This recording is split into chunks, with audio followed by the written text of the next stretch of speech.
Coming to you live today. Let's see what we got real quick.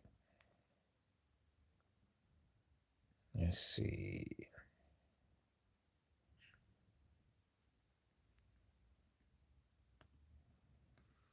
We're gonna get this thing on the road.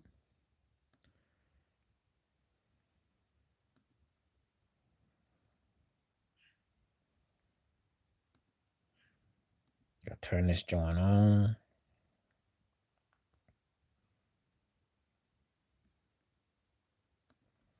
Come back off with this. Bring it back. Gotta do this again.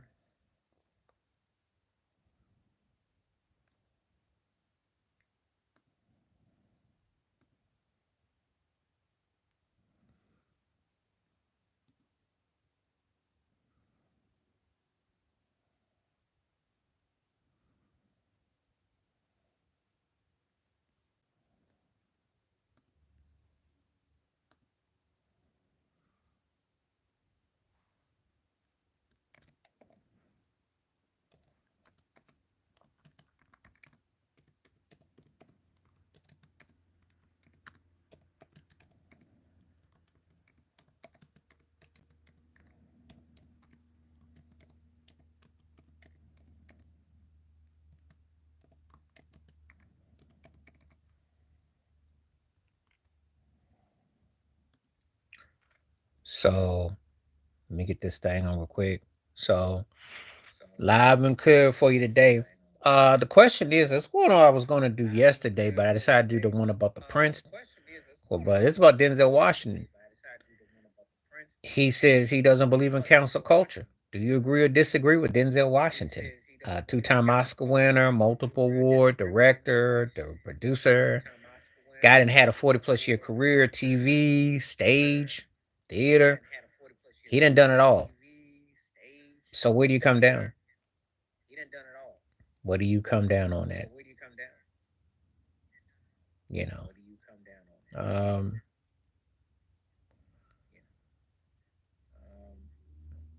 it's interesting thoughts on it. He says that he only believes in the Lord. He doesn't answer to anyone else. And that is his stance. And I think that it's a very I agree with him. I agree with him. I understand what he's saying in totality. I have no problem with what he's saying. You know, um, I believe that it's something that it's very powerful, pivotal. So you know, you when you are taking a stance about something, you have to believe it. Denzel Washington is one of the greatest actors ever. Very philosophical, in depth, and indeed. And he's right because nothing really ever gets canceled. I mean, people talk a good game about something, but the reality is people are still making money off of situations. They're not, it's not like, oh, we don't know who you are no more. They're aware. So, I think that, people are so quick to say, oh, you cancel, you can't come back, you can't do this, you can't do that. But they still making money. Everybody that's when they put you in their boxes, they've got something for you. So, you know, even people that have gotten in trouble around the foot of the law, they still got their films. Thank you, thank you, thank you. What's happening? How you doing? I agree with them too because I think it's a joke to act like, oh man, you gonna act like we just gonna cancel you. We got no, you know what you doing. I'm just pushing this thing out here because I just coming on. So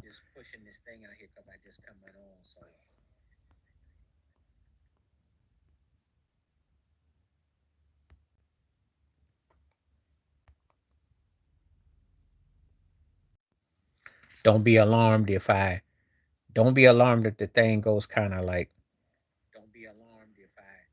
goes back and forth because I'm trying to promote the live stream today.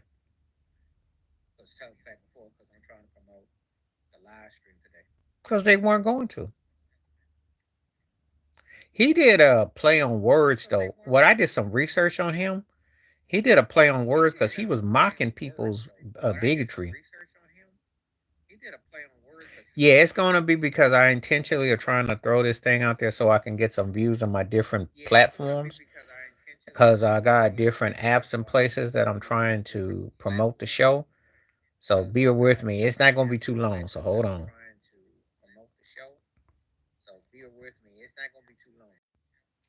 Cause I got some stuff that I'm trying to push out.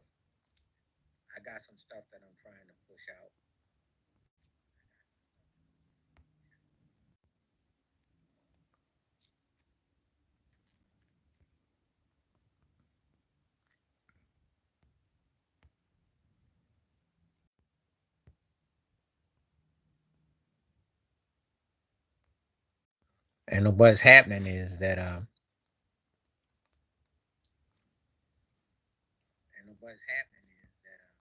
so what celebrity singer actor athlete was the most sensational? Hmm. Hmm. I guess you can make a case for Harry Belafonte. I guess you can make a case for Jackie Robinson. I guess you could make a case for Arthur Ashe.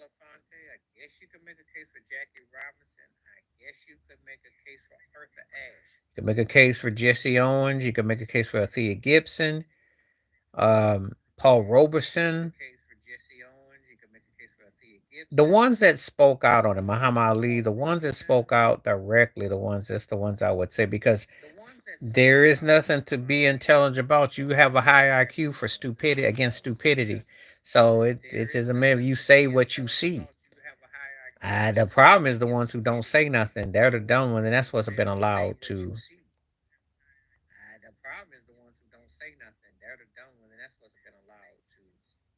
Been normalized.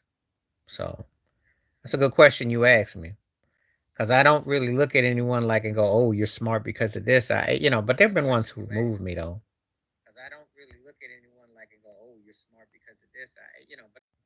You know,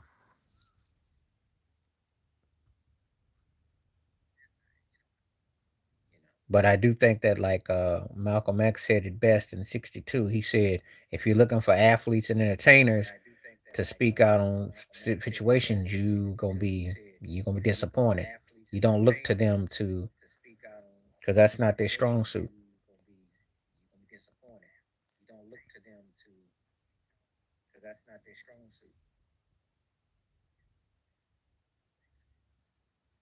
So,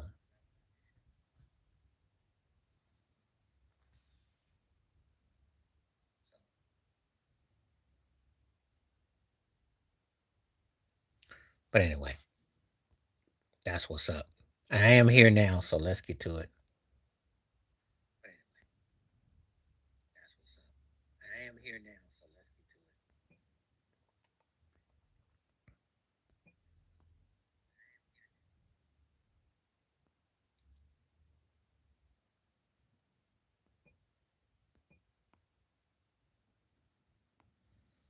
I am live and here now, so if you're on, let's do it.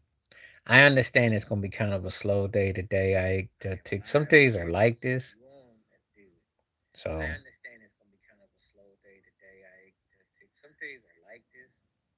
I will probably be back on either Thursday or Friday.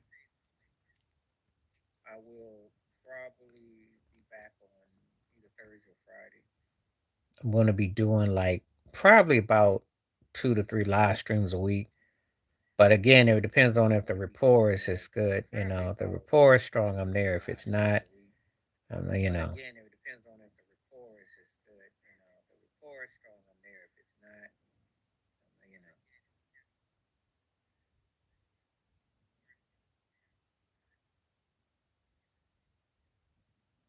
So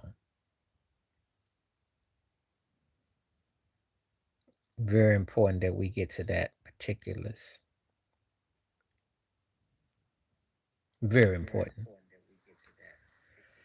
So anyway, yeah, like I said before, live and here today, and we're just gonna see what goes on. And if you got anything you want to say, feel free to chime in. What's up, man? Thanks for coming through. I'm here for a good 30 minutes to an hour. If you got comments and questions, let's do it. And like I said, send me that thing on FB if you make a request, because we could talk more about that situation you went through. Like I said, send me that thing on FB if you make a request, because we could talk more about that situation you went through.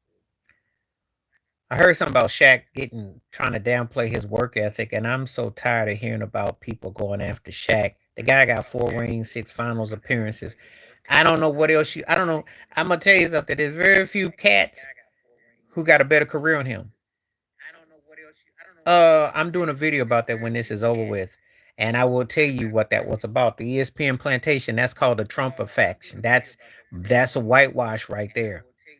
They see the NFL wants to act like that. It takes all of us. They throw little logos and signs. They know they whitewashed that man.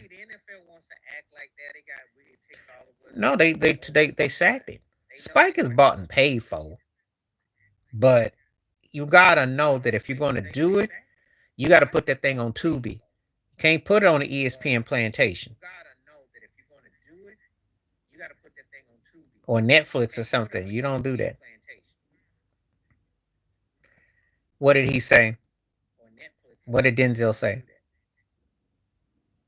Because I did 2 videos on Denzel. One was about how he was trying to talk about sports heads, and I did a video, and then I did the second one about how he talked about Hollywood. So what did Denzel say?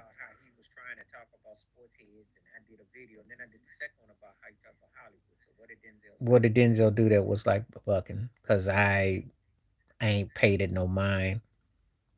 What did Denzel do that was like fucking? Because I ain't paid it no mind. Denzel never gets called out for that. He's shrewd. He's an opportunist. Denzel never gets called out. He's, he's shrewd. He's an opportunist. Oh, gotta be the Matrix. Duh.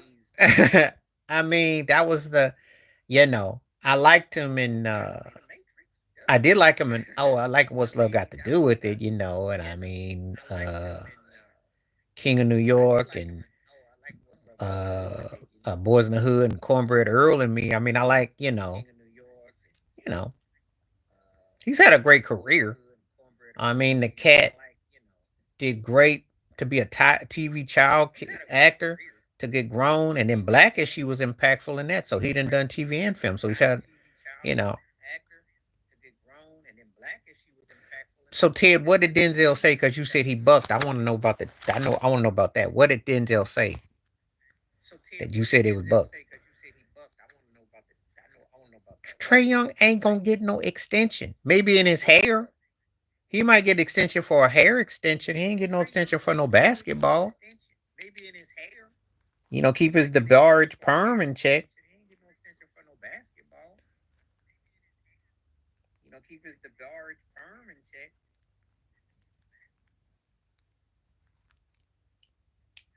Oh, that's not. But that's true. Yeah, he doesn't believe in cancel. You don't cancel nobody. No, they don't need him. That's true. Yeah, he doesn't believe in cancel. You don't cancel nobody. Because cancel culture is a joke because they still making money off everybody. What do the Hawks need from him? They've got to one Eastern Conference Finals, and he's cried and protested to get an All-Star game selection. What has his team done? What do they do? He gets coaches fired. He's a, you know. What do they do? He gets coaches fired. He's a, because Larry doesn't have the crossover appeal of Denzel, and he doesn't have the. And they didn't put money on him like that. And he doesn't have the refinedness of Morgan Freeman with the way that the voice and the alignment. Larry is like kind of like a hybrid of both. They tried to make him. They like him when he's articulate. They tried to with the Harlem movie they did and with Vanessa Williams they didn't. He not quite. He's not quite seen that kind of acting.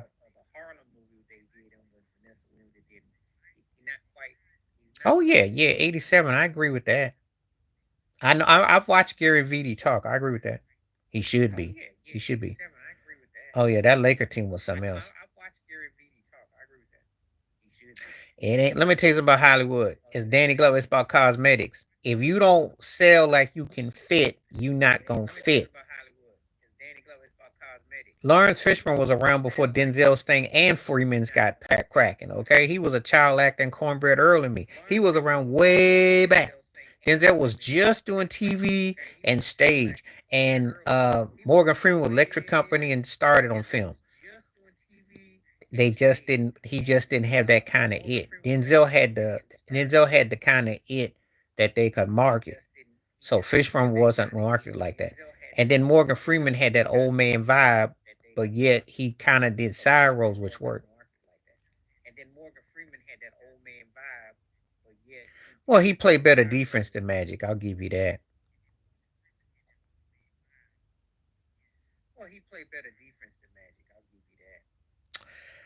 Either Cry Freedom in '87 or I would say A Soldier's Story in '84. That's where he became. Because in '84 he did that, but in '84, if you watch A Soldier Story, Howard Rollins was the better actor of the two at the time, and that's a shame what happened to Howard Rollins.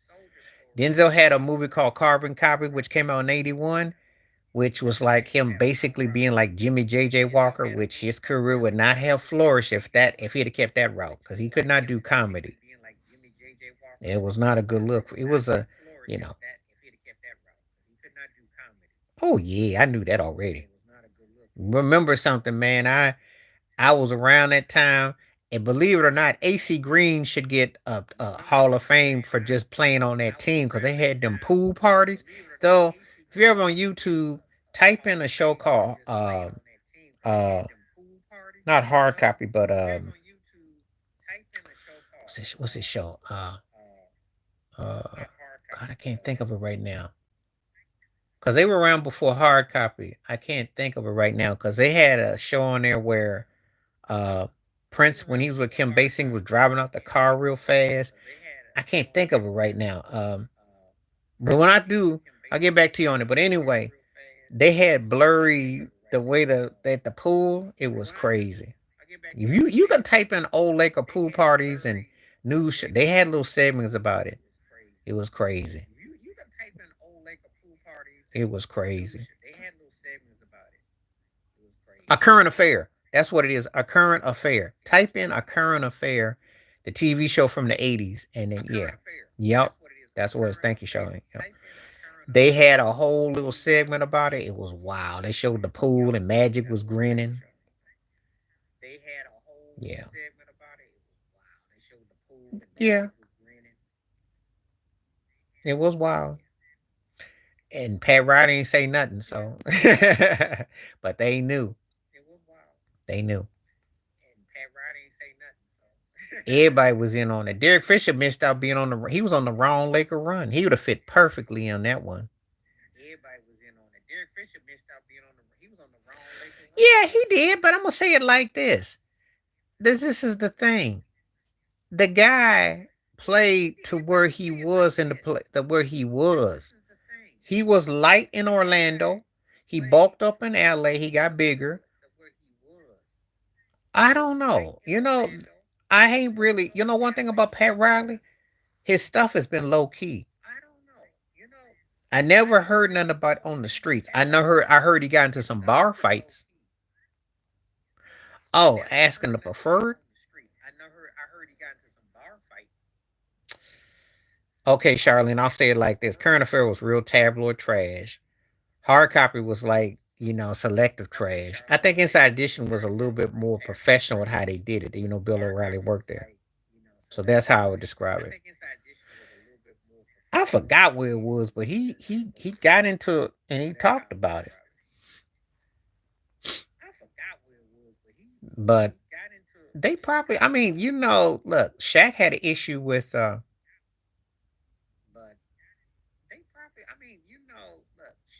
you said Matthew Stafford hurt his back.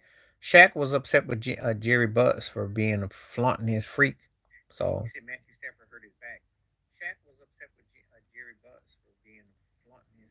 so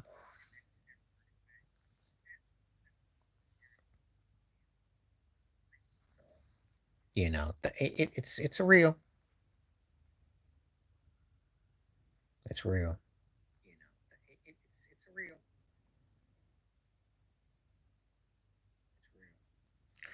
It's a lesson that's being taught. And the Cleveland act like they so see, that's what I don't like about whack teams that should be disbanded from the NFL. They ain't got no room to be acting picky. They go through quarterbacks like you brush your teeth in a week.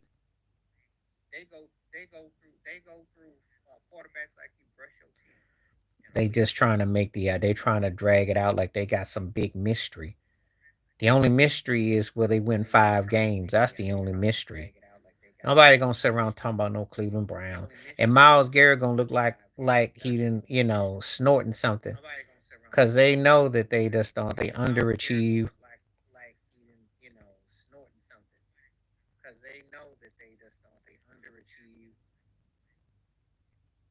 You know. So I don't pay no mind. I don't even pay Cleveland no mind. I like to see him do good though.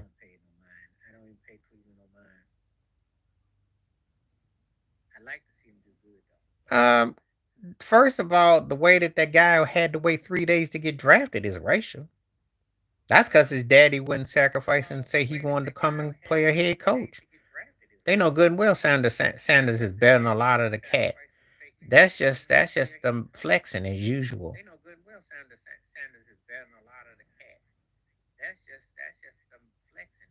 You know. I tell you one thing. I bet you Arch Manning doesn't wait to day 3 to get drafted by some scrub team. Or how much you want to bet? You know. They wouldn't put Archie Manning on the pedestal and say, "Hey, if he don't come along, you may not. You gonna have to get drafted by Jacksonville." They won't do that.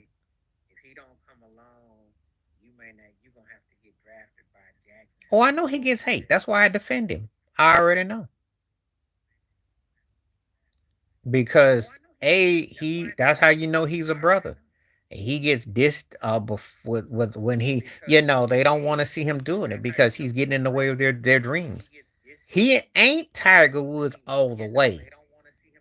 He got enough of an Afro puff where they say, well, he's not quite Tiger. You know, but success they because it messes up their mental cart. They've been racist for so long with white quarterbacks dominating that this is just messing their heads up.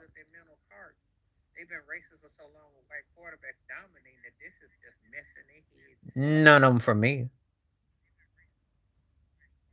I guess you could probably say Elvis Presley because he was so young in the way that happened, but I was too young. Again. No, they didn't go after Brady. No, cause see the thing about it wasn't shocking Hendrix's thing. They made him out like he was a druggie, and only the people that were fans, like I always felt it was conspiracy. But the Elvis thing, because there was a lot more layers to it. They didn't look at the Hendrix shocking as they did Presley. There's a lot more layers to it. Oh, he was. He changed his whole flip.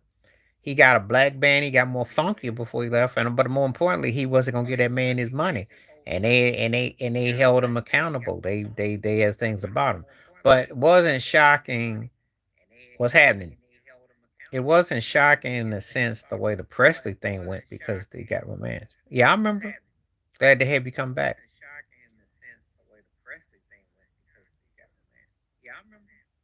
The Presley situation because he had a manager who hated him, and and actually the Presley thing had all kinds of connotations if you think about it, you know. And he's the blueprint. Hendrix was part of the 27 Club, but the Presley thing was part of how we take you out, blow you, make you even bigger than you were. And, you know, well, the John Lennon one was bigger, especially the way he was taken out. The Marley one is conspiracy, and they did admit they did that, and that came up more. He had the impact. Uh, the one that was the most shocking for me though was Marvin Gaye. Okay, I don't really like talking about stuff like that because it hits in different ways. They all had different levels of where they hit. The Leonard one was cold blooded. The Marley one could have been probably preventable with what was, and the Marvin Gaye one was the most shocking. So I don't really, it's a pretty heavy subject. Pretty heavy. Because once you get past that era and you move onwardly, we're talking about nothing but takeouts in these streets. And that's the sad part, you know. So it's pretty heavy. That Marvin Gaye one probably hit me because I went to church with my grandmother in Houston back then. And we came back. I was playing in the streets. And Cat said, "Oh, he passed." And it was April Fool's Day. I thought it was April Fool's Day joke. Thought it was a hoax until I turned the news on and he was in a bag. And I was like, I have many favorite things. Music, I love music. I love sports. I talk about different things. You can ask them people that are on here will tell you. You name the subject, we get at it. Music and sports were like neck and neck with me.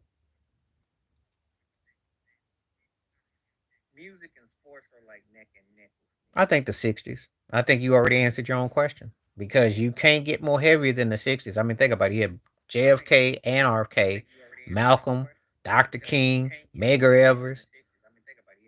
I mean, think about the historical people that you had who all passed in that era. I mean, you can't get heavier than the 60s.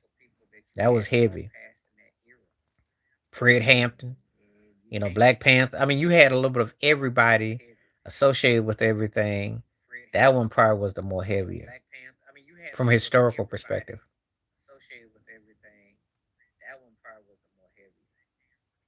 And if you go musically, you had Hendrix, Joplin. That was heavy. Otis Redding. So I mean, you had heavy. It was heavy. That was a heavy era. Heavy, heavy era. I think you already answered your question on that one. I can't even get that. No, no, it sucks because they don't have nothing to put out. And with all the technology we have, why are artists still messing with these labels? They're not really. You're not getting an opportunity to hear artists, in full totality. Oh yeah. Cause so, for instance, Charlene, it was about a few weeks ago, and I hadn't watched the movie in like 30 years, the JFK movie, and I just had I'm gonna try with Kevin Costner. If you they still talking about Marilyn Monroe. They still talk about all these people from that era. That's the standard of what you see. And I didn't even mention Sam Cooke, how he got took out. I mean, that one was like Hollywood, uh, and then you got politics, all that. That era was like, I mean, that was an era because Dr. King is still used today. Malcolm still used today. JFK still used today. Think about RK, that all that's used today. Marilyn Monroe, all that. So I can't think of another era that's touching that one as far as that. That especially the heaviness, the totality, and you talking about from politics to Hollywood and everything that was going on. I can't think of another one. And then if I mention Medgar Evers or Fred Hampton, I mean, yeah, that was for us though. That's for us though. That doesn't. They didn't give, but I know what you mean. But that was for us. She's a for us though. She should be getting the same love as Marilyn Monroe, but she never would. She should though. She didn't though. She didn't even get Jane Mansfield juice. Just saying. So there's a lot of those significance. So that's all I'm gonna say with that. When you're talking about it from political, and then you got the whole thing. So yeah.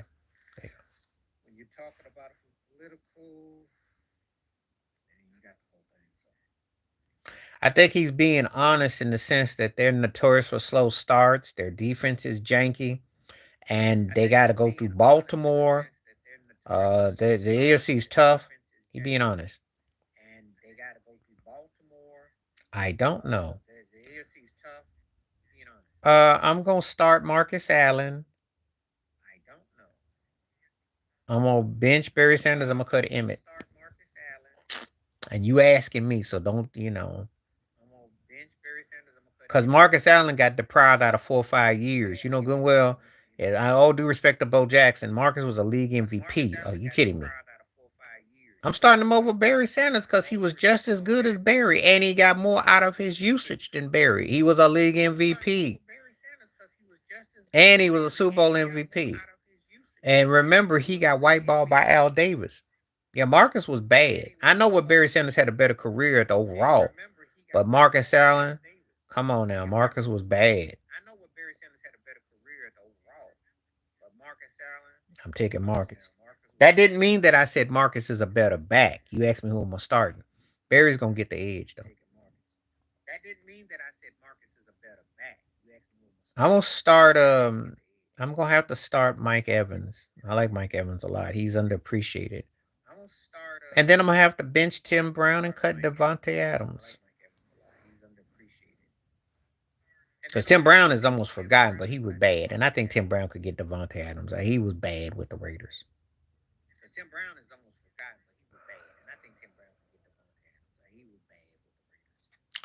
You really trying to get at me on this one? I'm gonna have to start Big Ben. Bench Brett Favre, and I got to cut Jim Kelly, and I have to do it because they got results, and they were dominant for a long time. And I didn't like to, but I got to. Well, you asked. I'm gonna argue against a guy that's a multiple time league MVP. I'm gonna argue against a guy who got multiple rings and went to multiple Super Bowls and won 2 out of 3, and he was clutching one of them. That's what it come down to. You see where you putting them up against. You put them against Favre and Big Ben. And my team or not my team, I got to keep it 100. Sure, you know, you got you want results. I don't do like other people that because you're on my team or something, and someone's better out there. I'm going to start. I'm going to start. I'm going to start Brady. Bench Mahomes. I'm gonna have to cut Montana.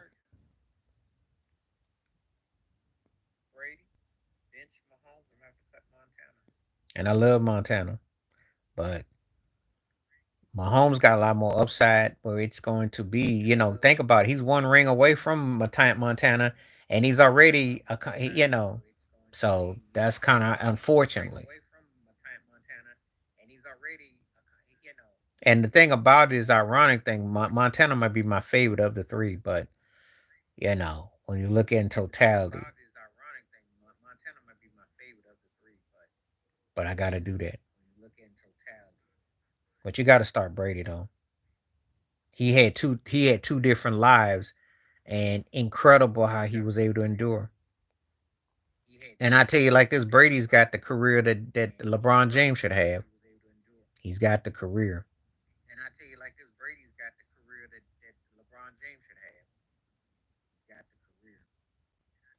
So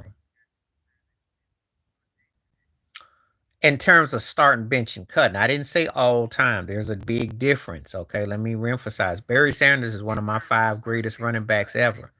But if you're asking me who I'm going to start and bench, and I got an opportunity, I'm picking Marcus because Marcus did everything Barry did except for run for 2,000 yards. I don't know whatever you are. Well, that's whatever you are.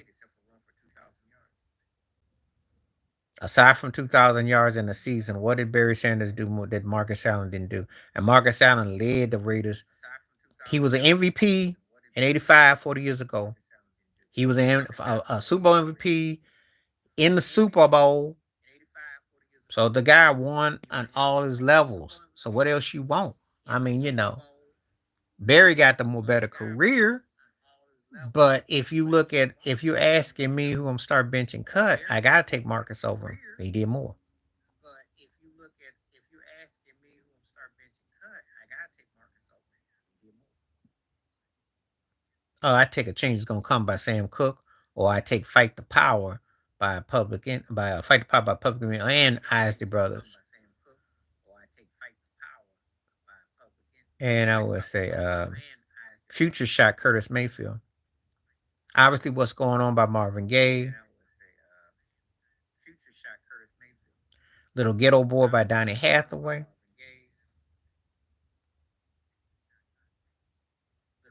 Someday We'll All Be Free, Aretha Franklin. You know, but Young Gifted and Black probably are those two. But I got a lot more that are stronger. Young Gifted and Black probably are those two. But I got a lot more that are stronger.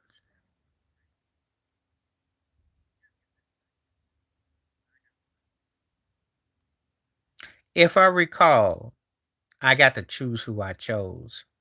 If I recall, a guy was big time in the Super Bowl. If I recall, a guy was a league MVP. If I recall.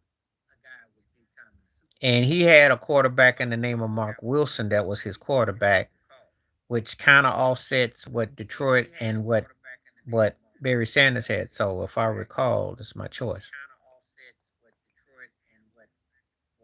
A change is going to come from Sam Cooke. And Curtis Mayfield, you had Future Shock. A change is going to come from Sam Cooke. And also, you're a winner with the impressions, and also Choice of Colors, the impressions with Curtis Mayfield. So you can pick those. Those cats used to have a lot of different songs to pick from. You can pick those. Those cats used to have a lot of different songs to pick from.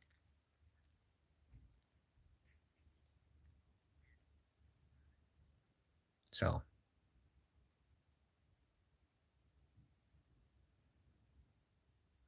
And besides Timmy T, that's Ted was asking me the question, so it was a matter of what we were talking about. And besides Timmy T, that's Ted was asking me the question, so it was a matter of what we were talking about. I didn't say Marcus was a better back though.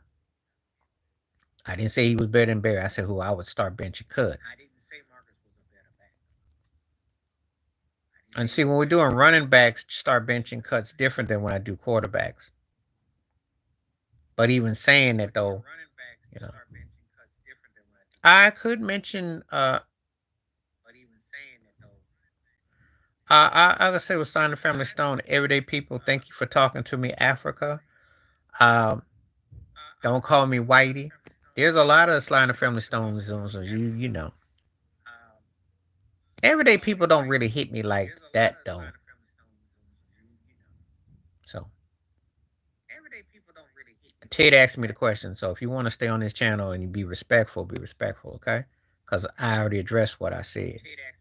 That's all I'm gonna leave it at that.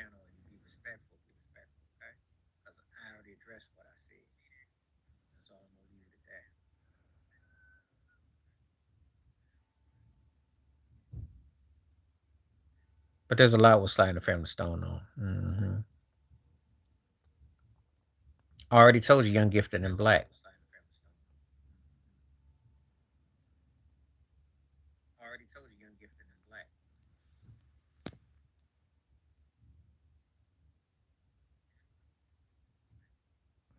Controversial for who? You act like my channel is booming all over the internet, like ooh, like ESPN's gonna come and pick up what I said. Ooh. Give me a break. It ain't a handful of people gonna watch my channel, and only people that I said what I said. I ain't stutter.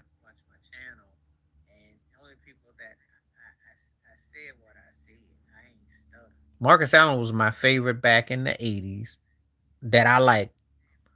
All due respect to Tony Dorsett, Earl Campbell, and Eric Dickerson and some others. But Marcus Allen was my dude. He reminded me of a young OJ. And he was incredible talent. And he's the only dude I saw who got in the open who outran Darryl Green. What's up? How you living? He the only dude I know who ran and made it to the end zone against Darrell Green running behind him, because the others didn't. He ran Dorsett and Dickerson down. He did not run Marcus Allen down. But Marcus was bad. He got white ball by the NFL. And I did like, him and Bo Jackson, but they cut off about 3 or 4 of his years. I'm a firm believer he probably would have had about 13, 14,000 yards, maybe 15. Who knows? Just in chill mode, just here today, looking for the conversation.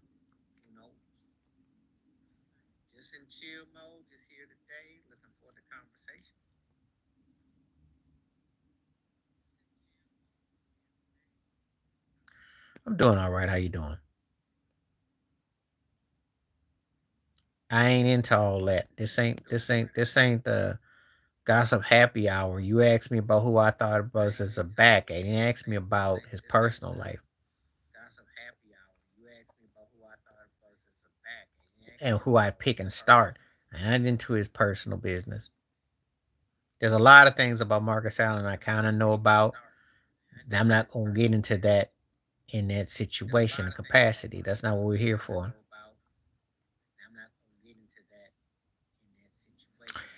There's two things that worked against Sean Kingston. There was the amount of that ain't why it was. Al Davis got funny with him. It ain't got nothing to do with that because they all in on something. That ain't got nothing to do with that. Um, the total amount. His mother was in cahoots, and and he had no money.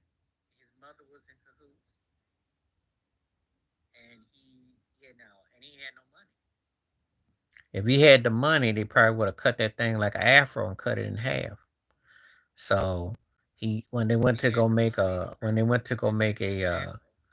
plea deal with him, you know, so he had no money. He was using and also he got busted in what the last 3 or 4 years. If this was like 10, 12 years ago when he still had some name recognition, they probably would have cut it to like a year and a half and maybe deduct. But he was dumb. He was dumb. So that's what happened with him. Because he wanted to turn this into something. He got mad because I got asked about if I was starting benching running backs to Barry Sanders, Marcus Allen. He got in his feelings because I picked Marcus Allen. I didn't say Marcus was a better back. I didn't say he was a better back than Barry. I said, but for me, who I prefer, and Marcus is underappreciated. And then he wanted to get about Marcus's personal life and all this other stuff, which was veering off the road to try to make some whack point, which wasn't what Al Davis whiteballed him. Because then the guys were cheating and messing around. A lot of them were. He just got some bug on him about Marcus Allen or something, and and I just stood what I stood pat. He said it was controversial. I said, how's it controversial when I'm on a forum as a content creator? You act like I got like 80 million people watching what I say. There's no people ain't gonna be caring what I say. So I didn't understand that logic. So it's just some strangeness.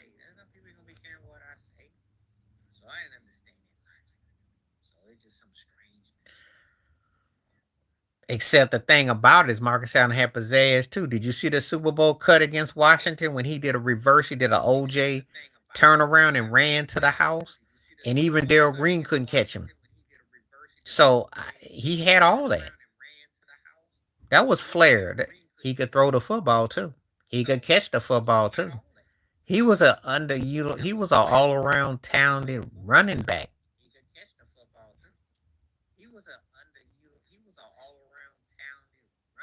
I didn't say he was better than Barry. I didn't say, but Marcus Allen is kind of like the Dwayne Wade of running backs because some people downplay how great he really was.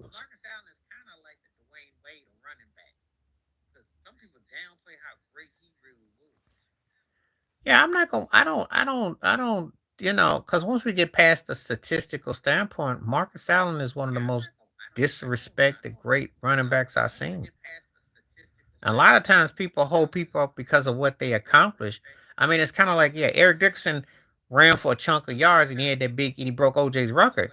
But did he reach the heights that Marcus Allen did if we are talking about the team and the console? No.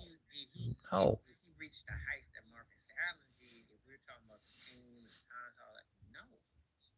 you know. So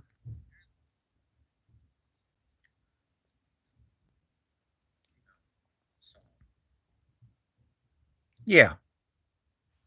Well, he got into broadcasting and he made a smart move. And he didn't want to take that pounding. But he was a very good back. He was very good. I liked him. And if you got a option to broadcasting and you're 28, 30 years old, you can stack 5, 10 million, and yeah, why not? I have no problem with it because I think that sometimes it's better to make people wonder what if than to stand around too long and then they have to tell you to leave. So I got no problem with it.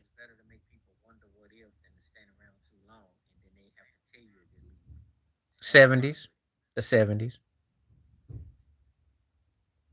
because to me that's the greatest music era. Because a lot of the stuff that you see was birthed for that.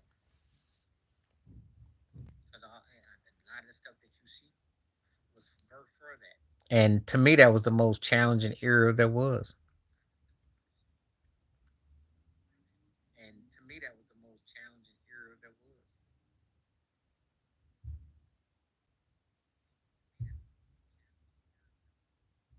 The Beatles. The Beatles, because they. No, I didn't. I just got a video about coming out. They changed the course of music. He did too, but theirs was more. They were inspiring for a lot more dapper. Well, I'm gonna let you on a secret. Cardi B and Jay Z both got that song from Renee and Angela.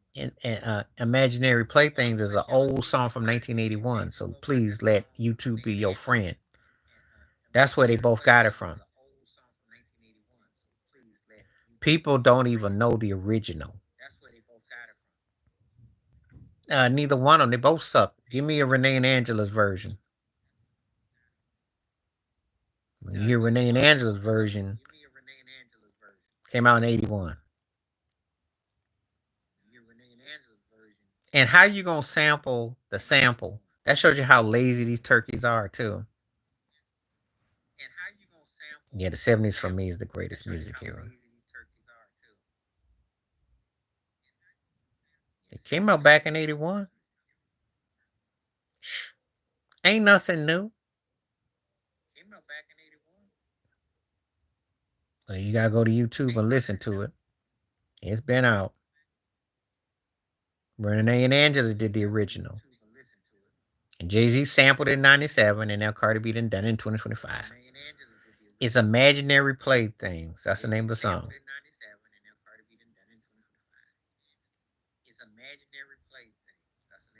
See, the lazy music industry don't even have people educated about the stuff they be putting down. And they think, oh, wow. And they're trying to get like they're giving Jay Z some money crumbs because he's been DOA for most people. He's known as Mr. Beyonce. Ain't nobody was like checking his stuff like that.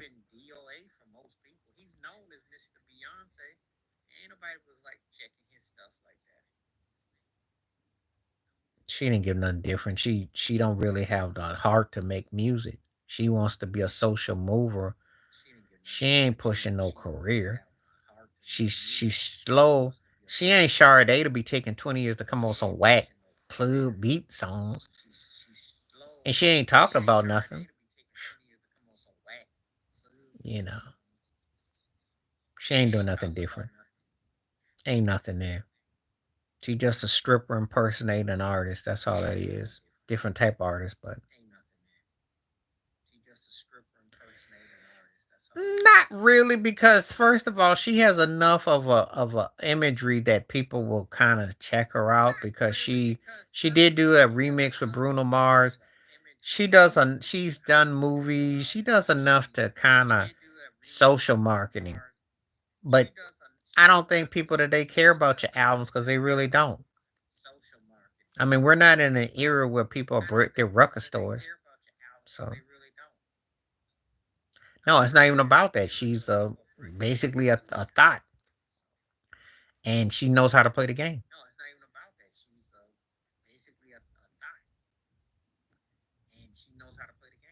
And people put money on her, and that's what you see.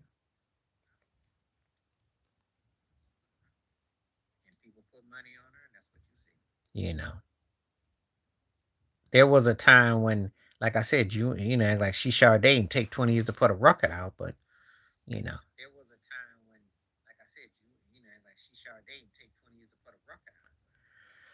you and me both because it's so rare because people don't understand when I say that it's just not even in the cards. I mean, I lived in a town where the record store was obsolete, the video store was obsolete, and you got one block. You know, you have one Barnes and Nobles, but they even books. You know, because that's the reality. Kiosk and things change,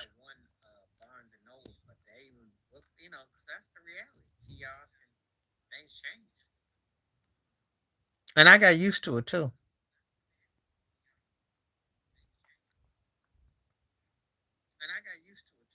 And the vinyls that they're selling, they want a chunk for them too. Because I remember it was about 7 years ago, and they had that Adele record in there, and they wanted like 30 for her record. I was like, y'all tripping.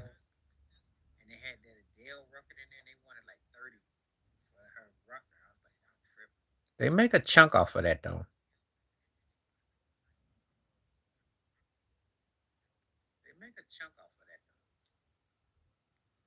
but they ain't making it off of me though. Well, but she still got a big enough audience where you go in there and they, you know.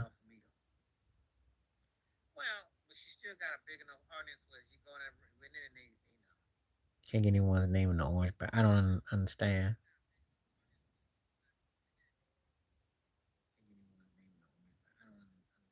That's a technical thing with your computer or your phone. I don't know.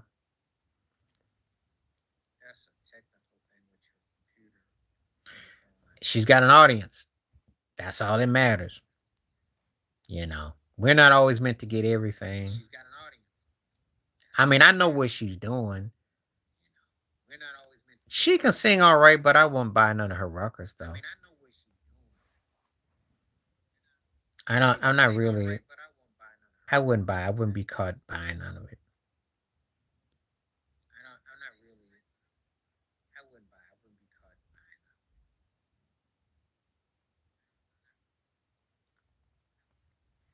A lot of these actors out now, they would not have to worry about me supporting them because I there's nothing to get. If I was coming along there, I'd be a millionaire because I spent a lot of money back in the day at the record store. There is nothing to buy today though.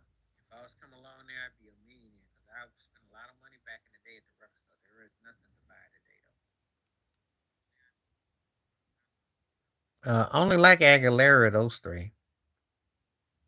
Pink gets on my nerves. She broke Pat Benatar and Avril Lavigne faded. She got replaced by Billie Eilish. Aguilera oversings, but she's more talented.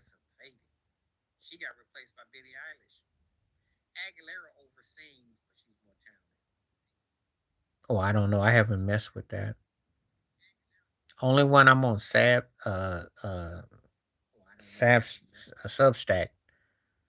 I don't know. Christina, and it's not even close. But Adele has more refined production.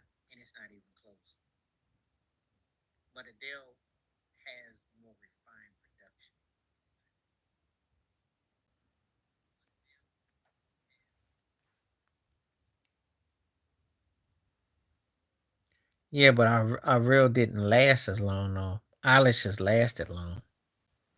Eilish pretty much tapped into that type of vibe. That like if you ask me who reminds me of something, you know, and Avril, she came and she kind of went. Billie Eilish kind of just, you know, even though neither one of them do much for me though, but I can tell you that that's why I see.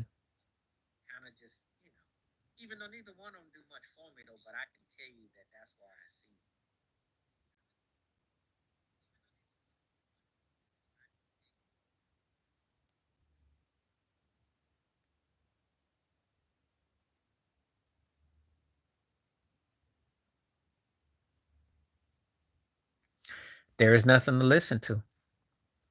You tell me where is that Stevie Wonder album that from 1976 that's out? The Earth, Wind and Fire album from 77 that's out. Where that Steely Dan album from 76 that's out? You know, that Aretha Franklin from 72, that Ray Charles album from 71. I mean, come on now. That Miles Davis record from 70. I mean, come on now. I can give you albums and artists. You ain't got that no more. Because most of the stuff has been filler. This ain't a new thing, though. It happened in the 90s. People were paying $20 a pop for CDs and getting 2 legit songs and 10 songs of filler and just being getting hustled. So when the networking came where people could get their music, they were tired of it. Because you used to get the video version, you get the radio version, or you might get the TV remix. And you get the record and you get stuck with the studio version, which was dope.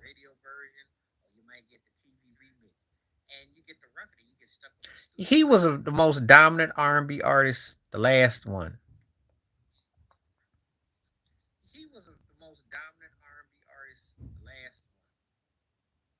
You know, they don't because his pen game was legit and he was doing a lot.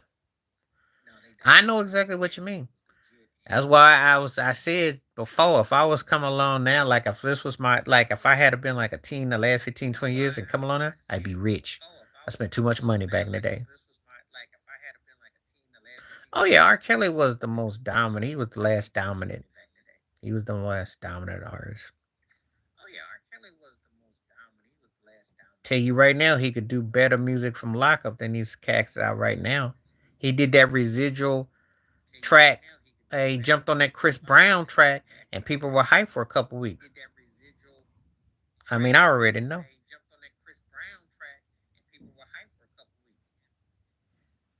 I say it all the time. All your best artists are either old, dead, or they're locked up. Cause you ain't got nothing out here. Maybe Bruno Mars and Gaga to an extent, but you ain't got nothing out here that you go, oh, not like that.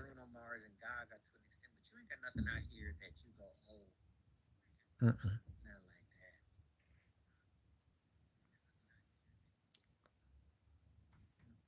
Let's see, coconuts and five. Also, five used to be where I was. When I lived, we had a record store. They had a record store. They would let you listen to a CD. You could sit down and listen to it. Um, um, yeah. Well, regardless if you're referring to me or not, I was just chiming in about it because RC's old enough to know about that too. RC ain't no kid. He full grown. RC know because RC goes back. RC didn't already said how far I go back.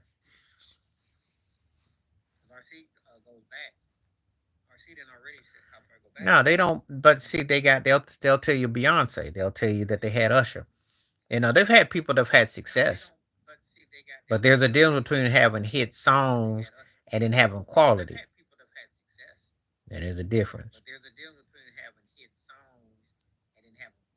So,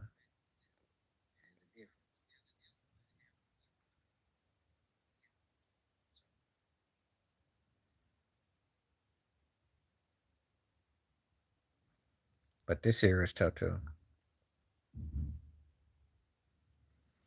Now he won't be replaced. I mean, they don't have nothing. That's why they're trying to push Chris Brown more. You know, they don't have nothing out here. You don't.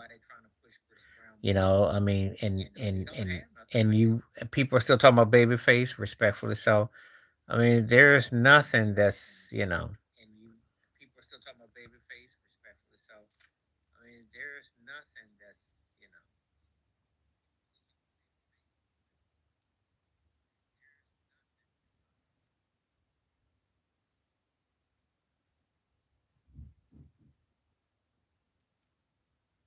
Well, I'll tell them like this. I separate the two. I don't know these people. See, I tell people all the time, stop acting like we're gonna be playing judge and jury. There is no squeaky clean artist. Now, granted, he's got some serious charge allegations. Did they tell people to stop listening to Phil Spector's production when he got locked up? No. Phil Spector's music still got played.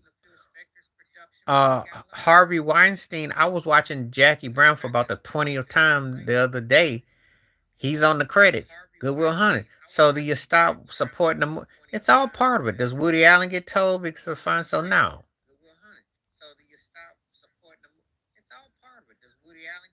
Well, Tory Lanez, I'm gonna tell you like this. I don't pay no mind. I think he's corny, but I know what you mean. You know.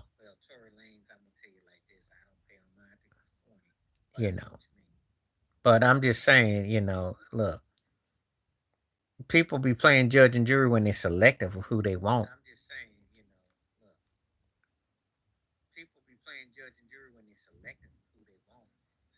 There's a lot of them that they know been doing stuff and they don't say jack, so I ain't trying to hear all that.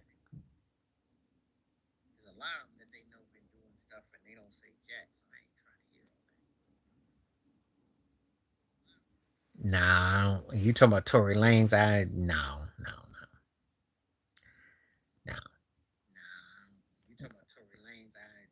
And I'm not judging his what happened on the side because that's very suspicious. But I ain't heard nothing that I like though. No.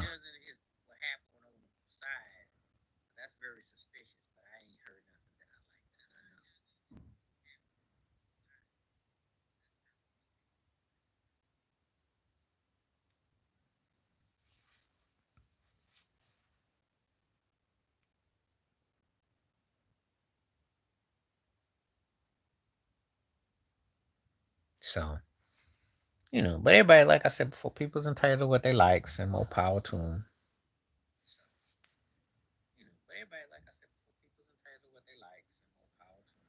The cat's been around for like what since '08. This is 2025. So we're talking almost 20 years, almost 2 decades, and so he would fall off. I think the problem is that there's nothing that they're not talking about. Nothing. Not to me, ain't. Not to me. I don't look at him like that. If I was just being objective, I'm gonna just be objective about him. He big. I don't think I don't celebrate that either. I think you could say because of success he would be. I think Kendrick I think Kendrick did a disservice, to be honest with you. I mean, yeah, granted you got a hit song, but think about it. That's what Kendrick is known for. All right, here we go. What's up, Calvin? Devotion. It's gonna be hard to beat Devotion.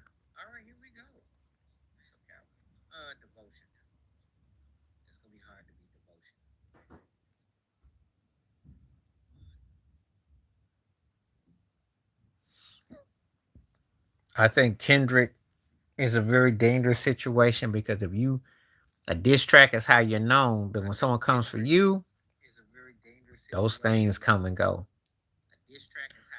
But Drake's trying hard to get some street cred again, and he shouldn't even do that. He should just go for what works for him.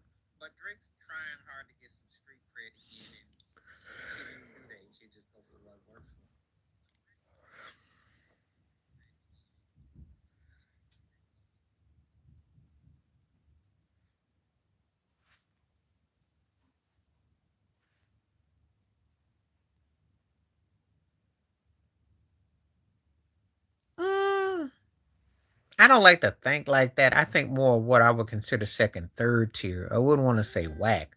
Because to say something was whack back then would probably still sound like trash now. I think what I consider second and third tier, I would say would wash the floors today. Because that's what I'm more known for saying. But if I thought it was corny back then, yeah, I couldn't think it would be much better today. I'll give you an example. Give you an example. PM Dawn did the same thing Drake was doing back then, style wise. And they were more creative than he was, but just saying.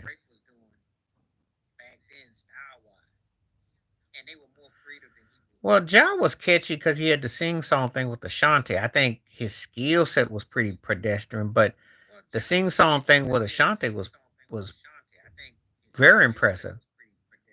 He would easily be better than what's out today, though. I gotta go with Groove Line. I do like Do You Want to Go Party, but I gotta go with Groove Line.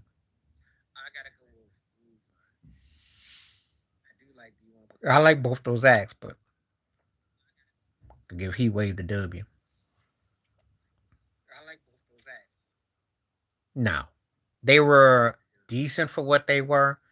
So back in the 80s, Jerry Curl, Prince Time Minneapolis, Michael Jackson, uh S Curl Groove Band, and I will say this.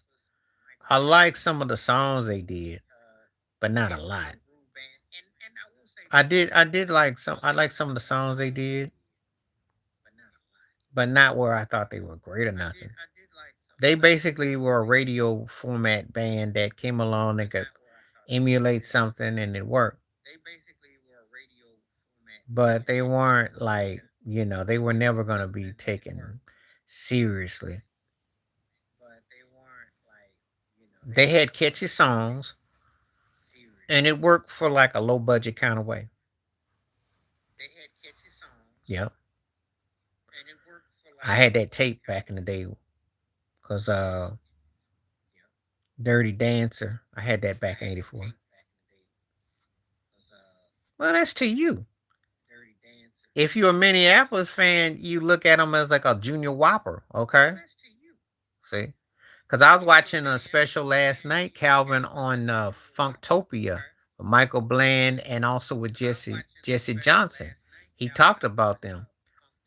And he had a girlfriend named Sheila at the time or something, and they made a joke about all that and stuff like that.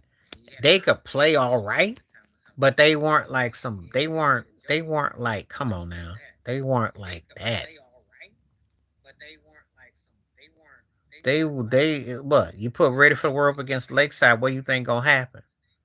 See, I can name some bands that were wearing their behind out. They was catchy for what they did. They had a nice come up for what they did.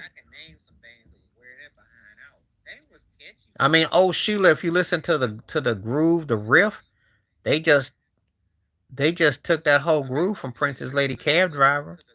That's what they whole thing was based on. Everybody thought it was about Sheila E. or, I mean, and then he had the fake British accent thing. I mean, I like Digital Display was catchy. Tonight was catchy. Long Time Coming. They had a few okay songs, but they were a homogenized band. Like I said, they were basically what they another Jerry Curl band. If you put them up against Midnight Star, who's gonna have the better activator, or against Full Force? Just saying, they came at the right time with the right song, and they hit.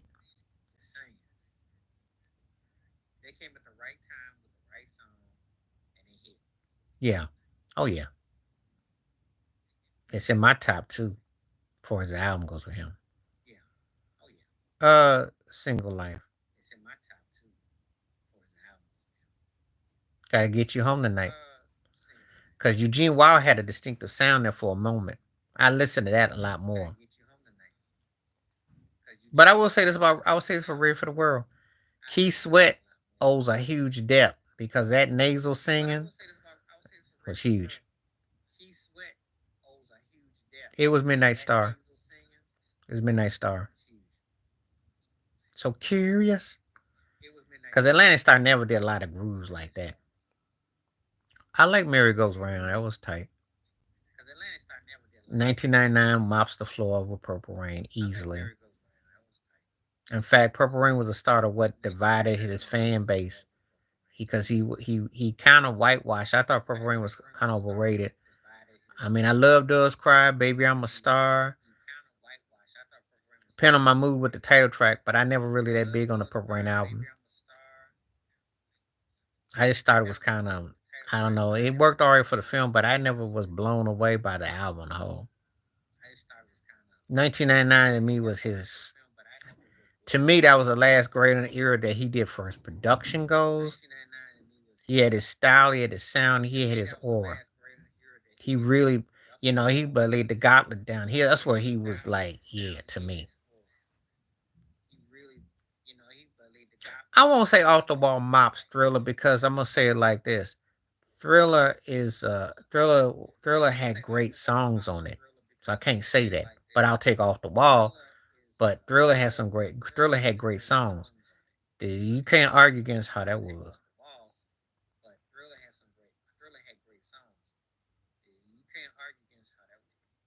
It wasn't even so much about dancing. I just think that he had an energy in his songs that made you reflect where you were in your life. I think that's what I would say about Prince. I like the Thriller album. I think the Thriller album is like the Godfather Part Two. I think it's a great album, and not just because it had 7 out of 9 songs that were on it that were hits. I thought it was a great album. Because anybody, it doesn't no mopping no floor because human nature can hang. Okay, Billie Jean's a classic. Wanna Be Starting Some was an outtake from Off the Wall. Okay, The Lady in My Life is a beautiful banger. Okay, so to sit there and to say that now, you know, maybe Be Mine was Soulful Diddy, which you be singing along. So now it's got strong songs. Well, Thriller was like a cell phone. You had to have it. It was like a dime bag. You had to have, he came up with the ultimate situation.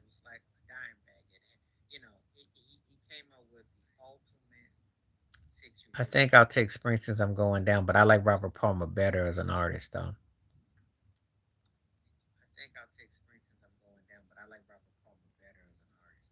Oh yeah, Thriller's a way better album than Purple Rain. That's what Prince uses as a blueprint. Oh yeah, it had Billie Jean too. Billie Jean is like one of the ultimate funky songs there. Is you kidding? Human Nature is one of the please.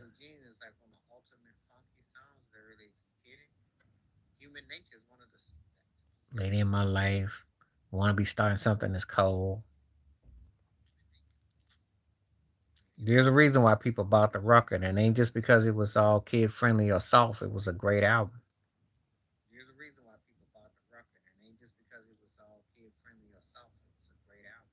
Actually, Michael Jackson has some dark stories on that album if you think about it, because Billie Jean was pretty dark. Want to be starting something was pretty dark. Yep.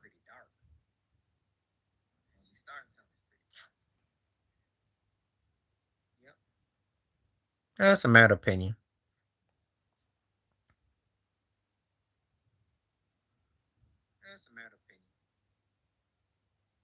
Matter of opinion. Um, I like Bad. I think it's probably his peak in terms. I think it was because of the sonic sound that he did. I think Man in the Mirror is one of the greatest songs ever. The way you make me feel, I love that jazzy intro, that groove. Leave Me Alone is tight. Another part of me is underrated, underappreciated. I just can't stop loving it. Love the vocal harmony. Dirty Diana was a good song. I think Bad. I think if Bad wasn't associated with coming out behind Thriller, it'd be more loved. No, I don't think it's his best. I don't include the flip sides because that's not a fair argument to say. But I like 17 Days better and I did a lot of stuff that ended up on the Purple Rain soundtrack. Erotic City was a strong song.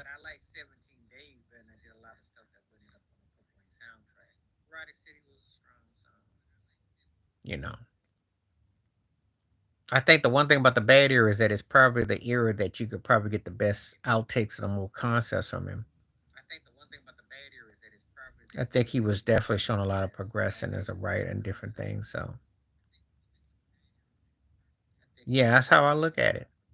And I think that Speed Demon was actually underrated because that was a Minneapolis like the synthesizer and the way he did it, and there was a storyline in there because he was talking about he got racially profiled, he got stopped by the police. It was real slick, real slick. Rapture or the songstress. It's the first two. Every album after Rapture was she did the same record again.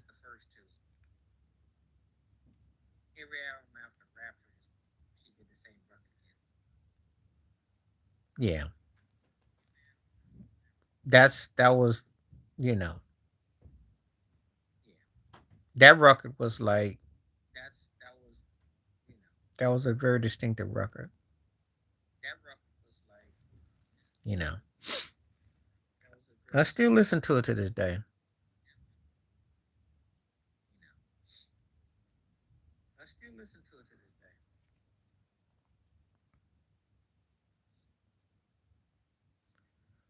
Oh, Shockadella was the B side to "If I Was Your Girlfriend"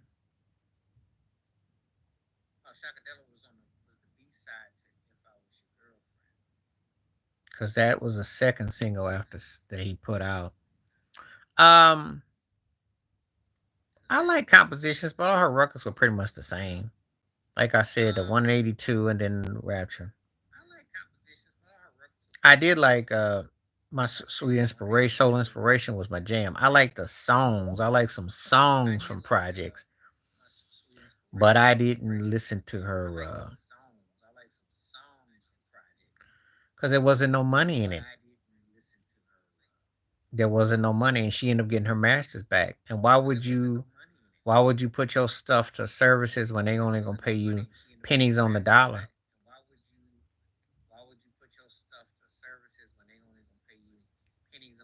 Because you gotta have so many to generate just a dollar, and why isn't she?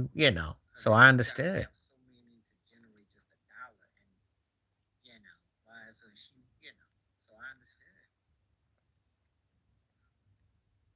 That's her way of acknowledging the hustle and the racket, which it is.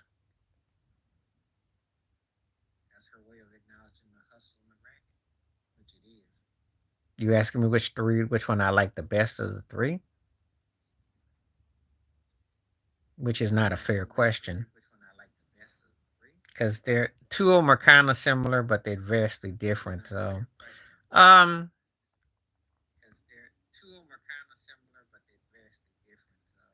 I listen to all three of those the most.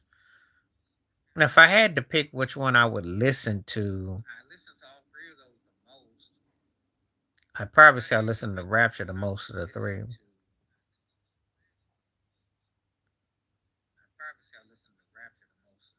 I buy nobody's records no more. The best for me of the three, if I was gonna be honest, was unbiased, was gonna be Anita Baker. I don't buy nobody's records no more. Take me to the next phase because it took the sound slide of Family Stone thinking for me to be myself again. Let it bass. I like Raid, but I gotta go with Eyes. I will buy nobody's records no more. I'm not supporting the music industry at all, so I don't buy nothing.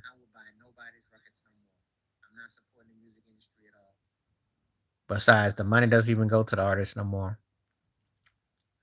so I will listen to it for free.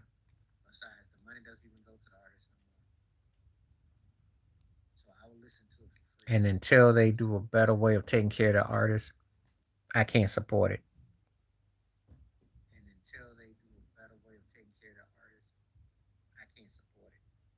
No. Um, I like integral parts of what they did. I think James Hetfield has some good vocals. I think they had some moments of things that I like. I think the '90s was their peak in their prime.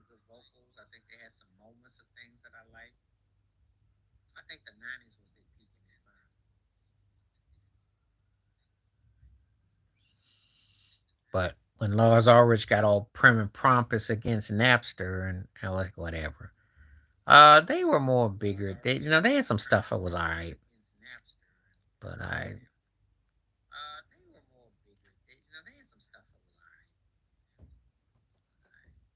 I don't like nobody's whole music career though,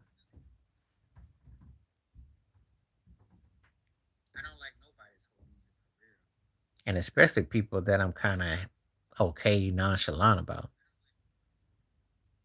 None of them,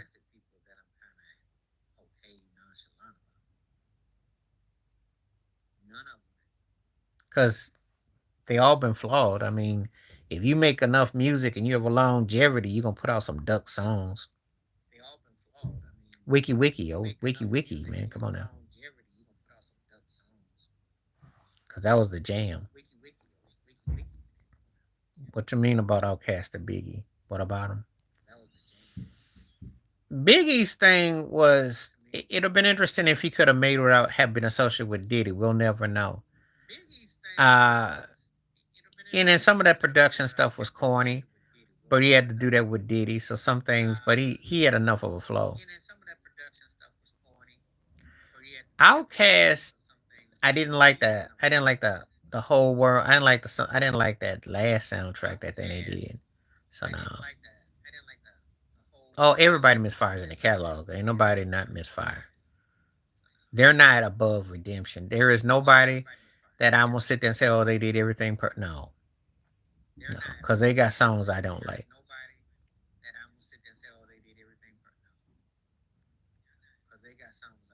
Madonna took a lot from a lot of people. You gotta think about Donna Summers too. She took a lot from a lot of people. Madonna was always like constantly. She was what you call a pop culture savant. So she was a student.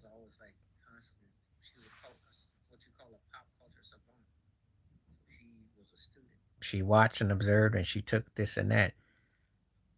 The Blondie thing was like the versatility, and a little bit here, a little bit there.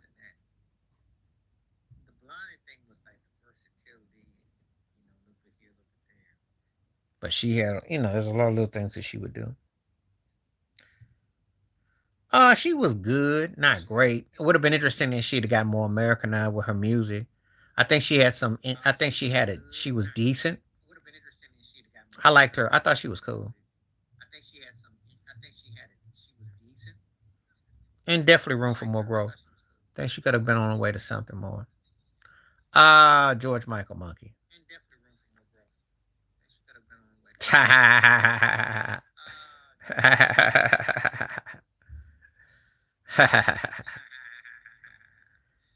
Beyonce is one of the most flawed artists I've ever heard. You, the nerve. The nerve.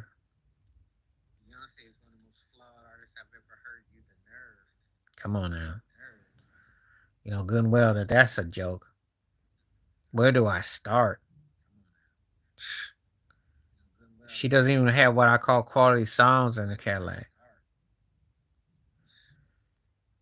Oversings, underproduces, underwritten, underwhelming.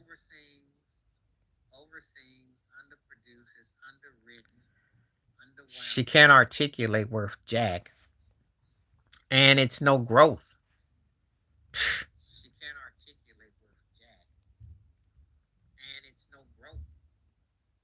So I don't, flawless in what lifetime?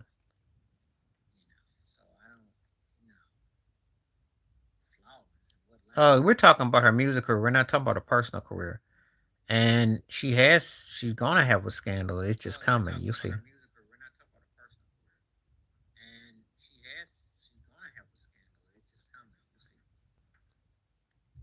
There is no artist that's exempt from this, and especially no Beyonce. I mean, give me a break.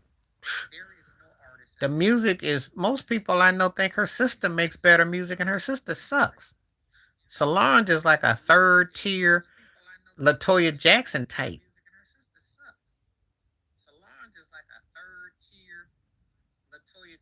I don't see why they do. I don't get it. I don't get it. She can't articulate. She's not a dynamic orator. You'll never get her mistaken for Dionne Warwick. She's been around long enough to have some articulation in her music, and it doesn't come off well.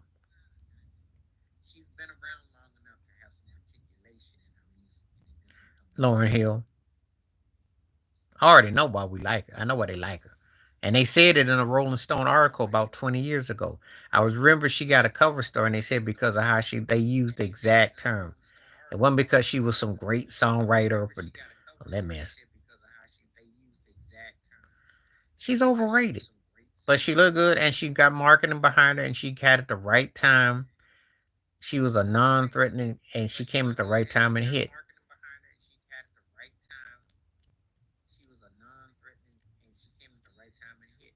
Lauren Hill for that one though. That was a nice cover. Can't take my eyes off you.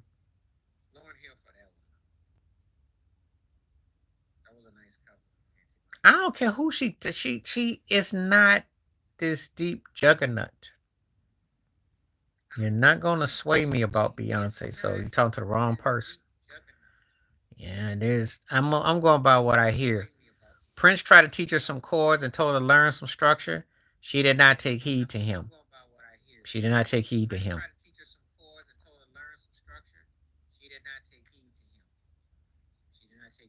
She's got a strong man that business in terms of Jay-Z. Her daddy put her on, but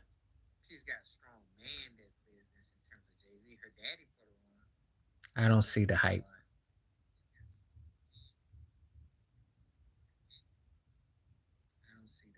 Because they don't need them to do nothing. What you think? This is gonna be Ebony and Ivory? They don't need that. Stuff be corny too. I'm taking Smooth Sailing. Smooth Sailing the blowout.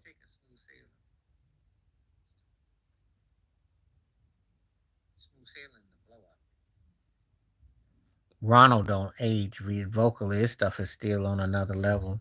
Jesse Johnson was talking about that last night. He was talking about you just can't sound like Ronald Isley, but you can't.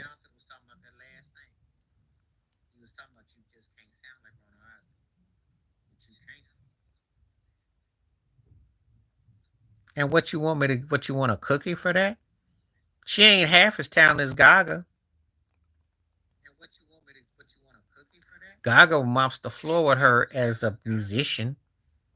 It's just that Gaga does too much stupid stuff, and Gaga then cheapen her brand.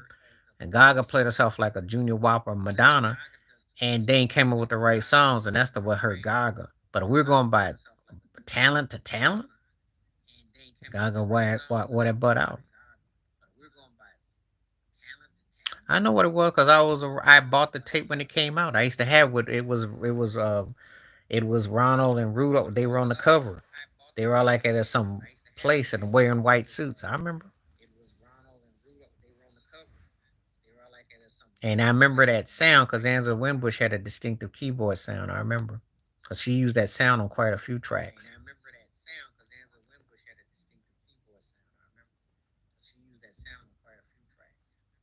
She and Renee. Mm-hmm.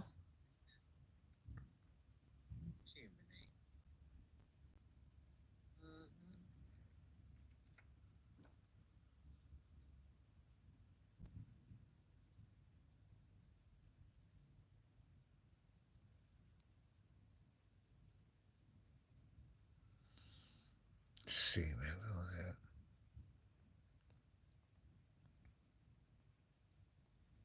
I heard her name.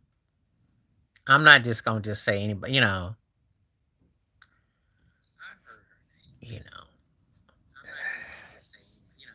Again, when you mention certain people, I just say yeah, yeah, no.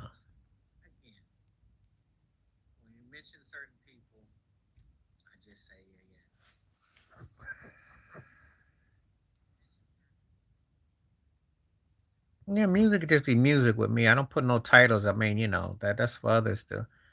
I didn't say Anthony Hamilton. I like coming where I come from, but he kind of got stuck in the mud doing one style, and he didn't really evolve.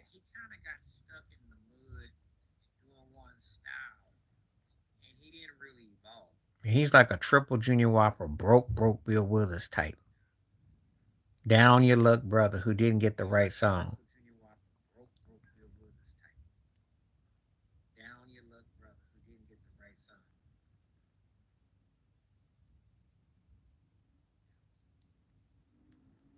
Yeah.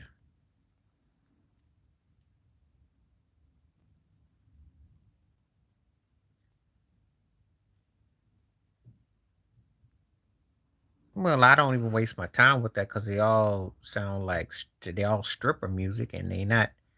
What am I supposed to do with that?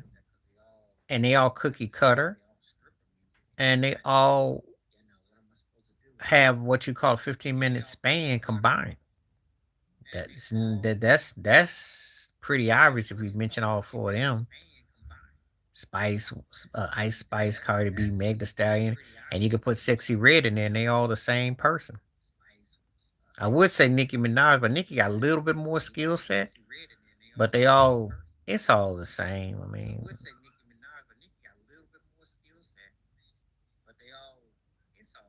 it's tiring.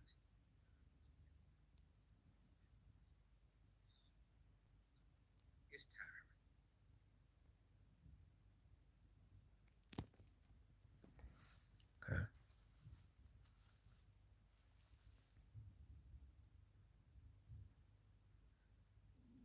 Again, that's not saying much. Look at what you're mixing it up with. Bieber, Bieber ain't that much to me. Shawn Mendes is lightweight, and Harry Styles they make him out deeper than he is. No. I take the Colt. I'll take the Colt. I wasn't that big on Stone Temple Pilots. I take the Colt on that one. He has no aim or direction. They want to make him kind of like a David Bowie, and they want to make him come out artsy and stuff. And he's not even Robbie Williams worthy.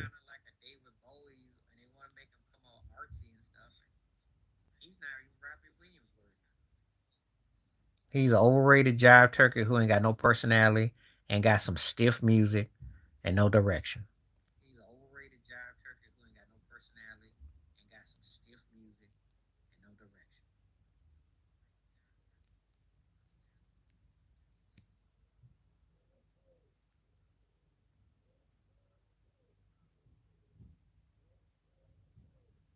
I told you, Bruno Mars.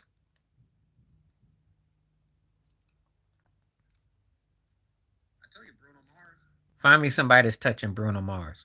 Because if you name the style, Bruno can do it. He's the only one that I see that's been out that I would say the last 20 years, I'd say, yeah. Oh, yeah, because he wrote for a whole lot of different people in different styles. You go from Silk Sonic, think about it. Working with Gucci Man, Silk Sonic. Think about it. During the song with Gaga, the remix with Cardi B, Mark Ronson, Uptown Funk. Think about his versatility. Come on now. We talking versatility. And the guy plays guitar. Did the Prince tribute on stage. Did Let's Go Crazy. Come on now. Sure. Dancing on stage performing. Come on now. I seen his career. Work with Gym Class Heroes. Um, he got versatility. Now the only thing that works against him is he's in the wrong era. If he came in another era, you appreciate him more. He'd be more polarized and appreciate him.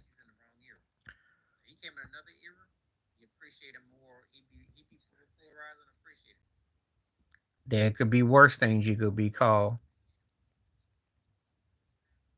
He'll never reach their apex, but he's definitely inspired by both of them. And he mentioned them and James Brown too.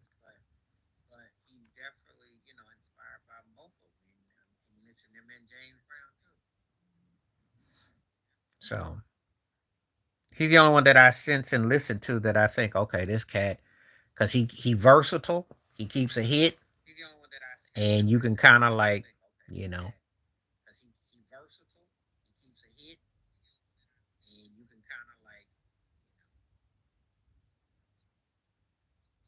so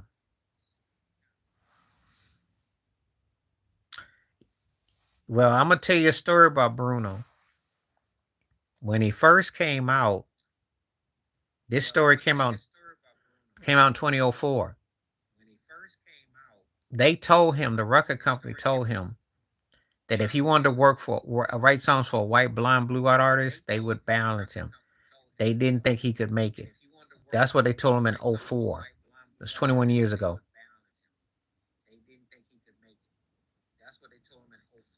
They can push back all they want to. He sucks. The whack end is like if Michael Jackson was in double coma and he didn't have no soul. That's what the whacking is. That dude sucks.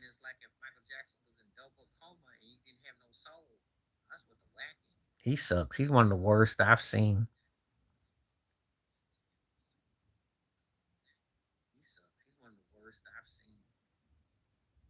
Lauren Hill. Wycliffe's still trying to strain them notes out, still be hurting my hair of my head. They paid the Neville brothers a whole lot of money.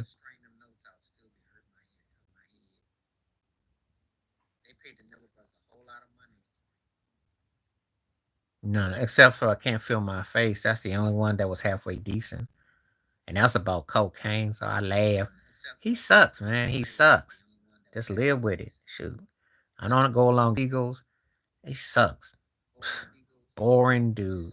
Soulless bum. Cats like him and John Legend, it's like keeps you in a coma. Soulless and bland. And one of the worst Super Bowl halftime shows I ever. Just bad, horrible. That's like yuck.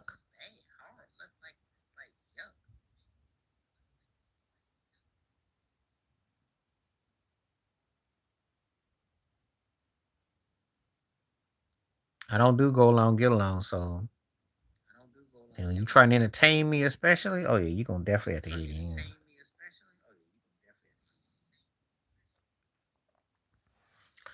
I'm gonna go in a couple minutes because I've been on for almost 2 hours. So, who keeps you soulless? What you mean? Who keeps me soulless? Should the acts come on and can't sing? Can't put no steps to no rhythm, and they ain't got no feeling they music. That's how they soulless. He's just boring. Boring. I have to hear a solo work. I wasn't that big on Paramore, what I heard.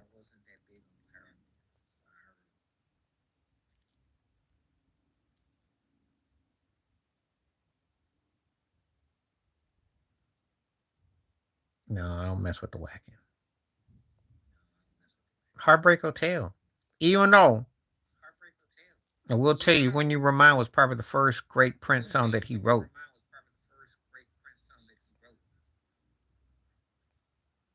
But Heartbreak Hotel was cold. That instrumental, that orchestration, and he wrote them parts out too. I had to give that. Yeah, I was talking about the weekend. He was soulless.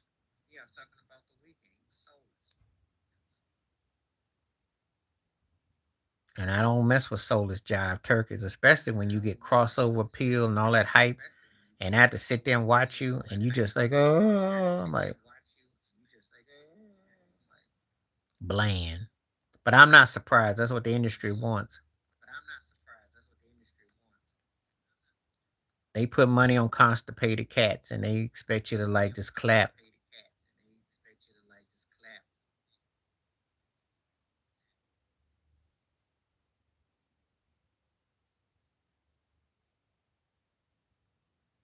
Oh yeah, always been that way. Always been that way. Cause I don't be feeling a lot of that stuff. I felt that way back when I was a teen. If you must know, I saw the jive train coming back then. Because when you had videos and everything, and they was trying to smoke and mirrors, a lot of acts was boring, and it's worse now. Shoot, it was worse. It was worse because the problem that you got today, the acts are lazy today. That they should be running things. They shouldn't be dependent on no industry if they got the skills. I like Chuck Lube. I like Chuck Lube. They got no reason to be slave driven and coming and just being sluggish, and they just do the same old thing. Oof, this is a toughie. Mm,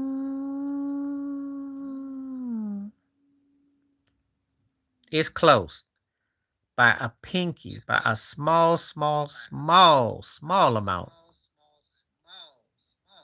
I gotta say, want to be starting something, even though I think DMSR is Prince's anthem, though, for the early '80s.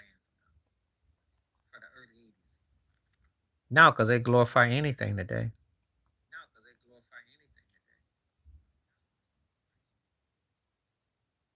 Because Denzel Washington was talking about that. They don't even they Hollywood. There's no standards because you meet. There are people now who are big, and I don't know who the heck they is. I wouldn't know if they had a name tag, and you put $1 million in front of me and say I would have to lie because it just there's not the same hit. That's a tough question too, Calvin. I give you props on that. That was tough. That was a toughie.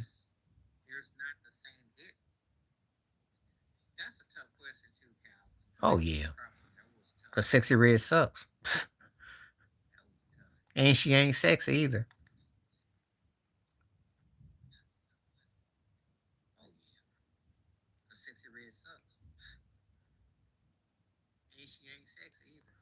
She generic and corny.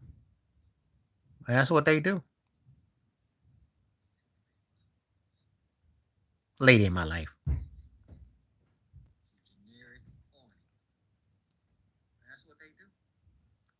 I love the bridge. I love the that was like a richness that he did. But I do like I hate you a lot though. But that's not Prince's best slow jam though.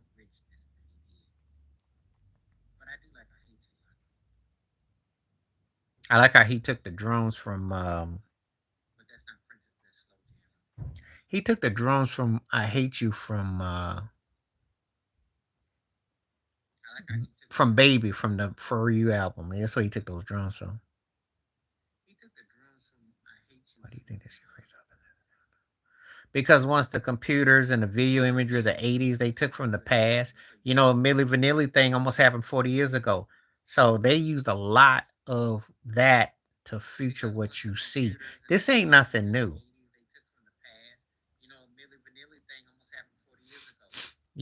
Back then you had video, and then when you had hair, and then you had synthesizing technology.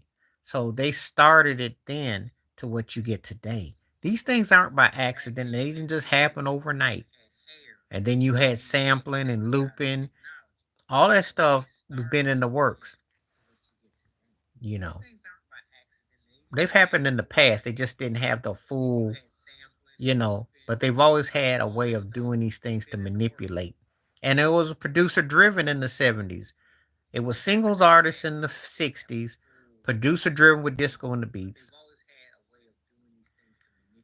It's gonna be Ben, and that's not. I liked It's Gonna Be Lonely, but Ben was a classic song. And before you think I'm only just taking Michael because I like Michael slightly bit more than Prince, that's not the case. It's just that you're not coming with the right Prince songs. The DMSR one was like the closest one you came up with. The Lame, that was the closest one you came with. It's not. It's Kind of Lonely was not quite that memorable. His vocal fade on that song was kind of like, uh, but Ben was the one on that one. I liked his vocals on the first two records, but the songwriting and the time, he didn't really hit a slow jam till he did Do Me Baby. That's when he got into his slow jam bag properly. Got a Broken Heart Again was decent, kind of underrated, but still not quite to that. But when he got to that peak prime, that's when you get some.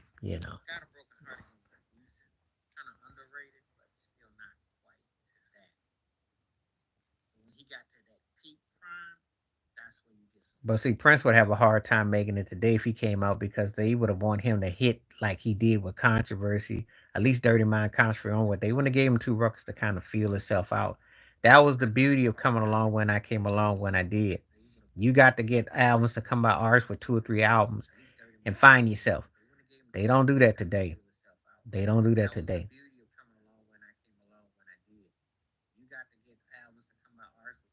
Oh, Lady Cab Driver. And I like Beat It, but Lady Cab Driver.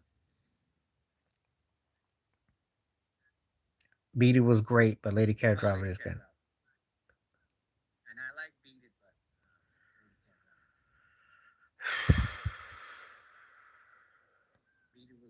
It's either she's playing hard to get in Honey Love.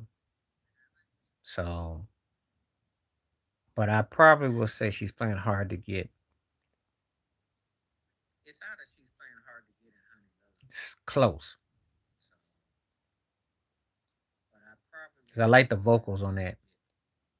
I liked High Five. They ran Tony Thompson off. I liked them. Oh, well, I like the backwards drums. I like how he did like the underground. I like the guitar. I like the way. I like the parts and the horns. That was Minneapolis. That was Minneapolis sound right there.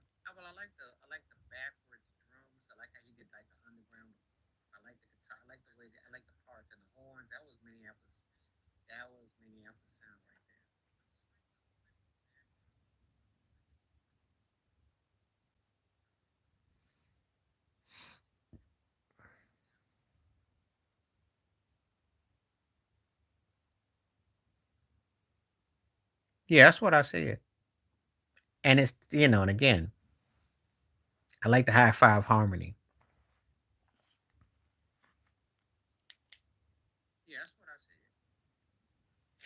Oh, that's a good one. Uh,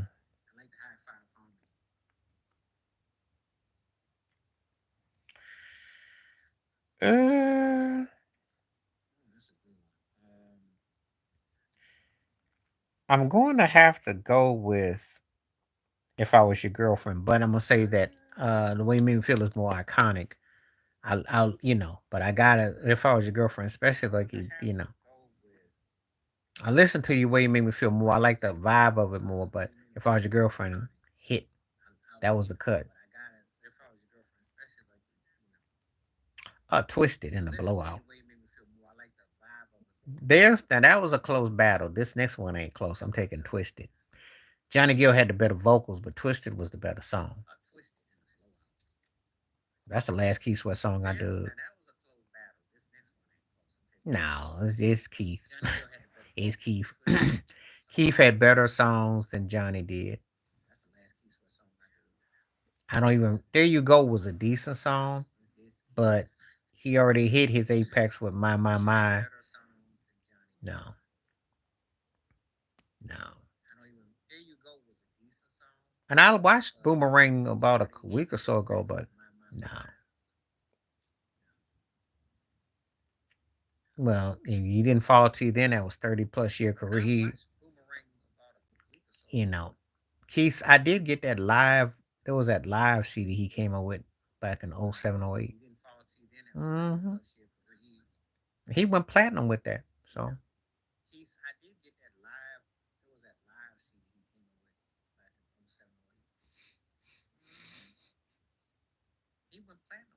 yeah, so I'm not going to argue with you on that. Okay, I got 7 more minutes before I'm going to go. And I will be back probably Thursday or Friday after today. So I got a few more minutes. I like Jill better. Man in the Mirror and the Blow Up. Come on now. The funny story. Or was it? It was Temptation that was inspired by it. It was Temptation that was inspired by the Jackson's victory. But that's what that was. But no, Man in the Mirror is one of the greatest songs ever the last 4 years. I mean, the vocals were incredible, the lyrics. I thought the latter was hokey. And it was basically Purple Rain Part 2 with the groove, and he was trying to, some like he did with Free. No, no. Prince had these preachy songs where he was really trying to get deep, and some of them didn't really work. Mm-mm. Not on that one.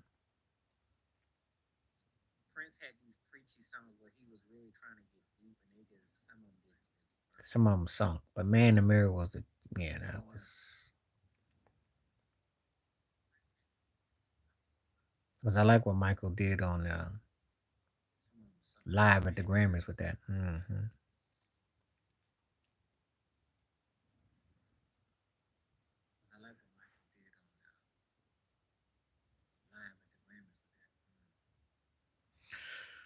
So yeah. Okay, so we got about 5 more minutes before I go.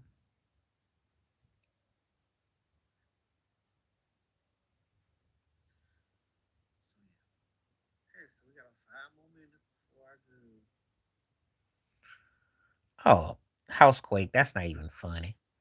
That's not even funny.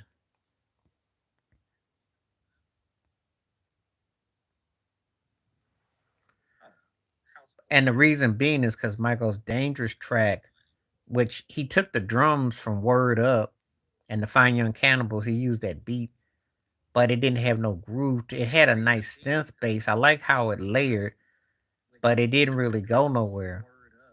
You know, he just didn't really take it to another level. Uh, Housequake, and I liked Housequake Live and stuff like that, but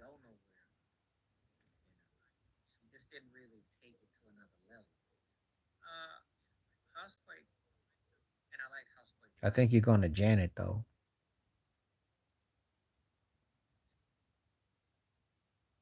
Yeah, about 4 more minutes. I'll let you know when I get ready to roll.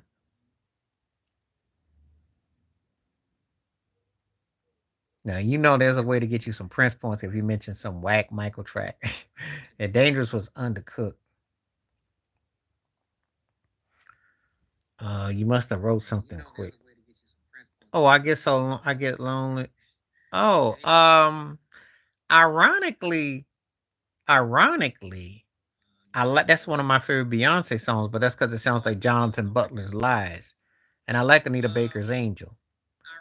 So I'm gonna take Angel, and then I get so lonely.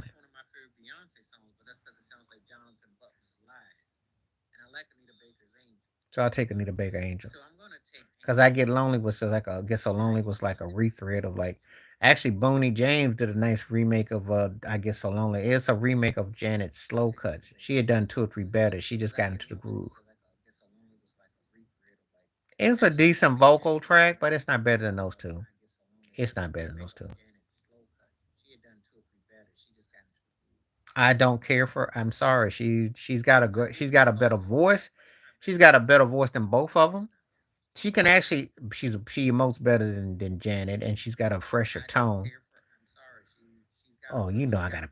You know I love PYT. I love both versions of PYT, and it is the jam. And I listen to it more, but I do it for the W on that one. But I like both versions of PYT. I like the slowed version. I like the fast version.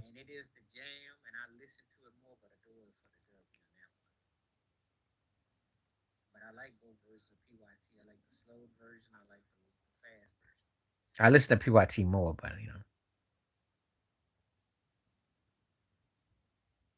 yeah. But Adore was a cut though, and Prince was inspired by Luther and Patti LaBelle. And I said something. See, that's when artists used to inspire you to go step your game up. Because Luther had the night I fell in love. Prince was listening to that Luther and got inspired. That's when people used to make you step your game up. Not the day where they just jack songs and I mean, where you really went in the lab, you said, I got to come up with something that's an anthem. Because that's what he did.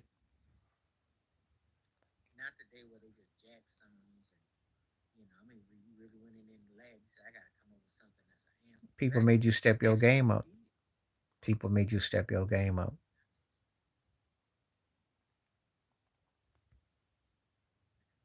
Don't sweat the technique, and then I'd say I get around.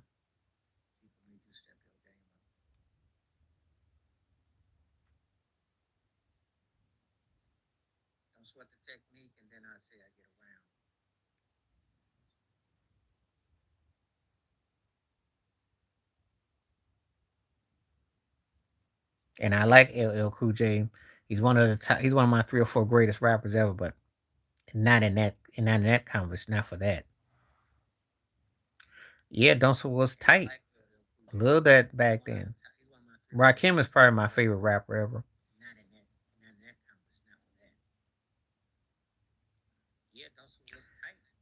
Rakim was a scientist with his words.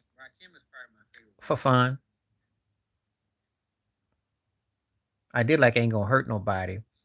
I like the flute and the groove, but they didn't have much work. It wasn't because they had the music. They just weren't much of a songwriters and them, but they had some catchy jams. Fun was a sing along, but it was catchy. Them horn charts was sick.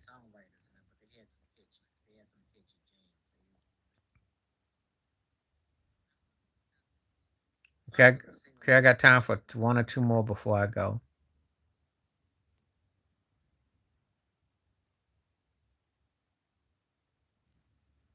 All right.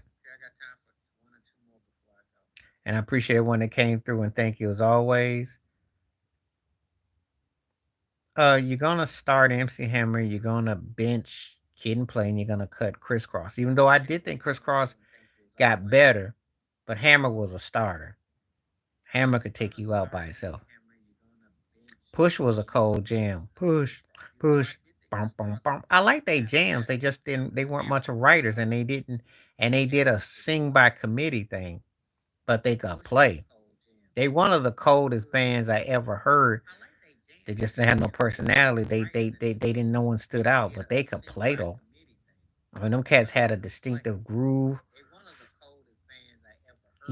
but they just lacked personality. They could play though. Them cats could play. I like Brick sound. They just, they were like a brick though with the thing. Okay. And she sucks. That's why I gotta go right there. You start talking about Demi Lovato, I gotta go. We don't talk about no. She ain't even. She and Jennifer Love Hewitt about the same musical talent level. And Tisha Campbell and Jasmine Guy. Peace out. Gotta go. Peace.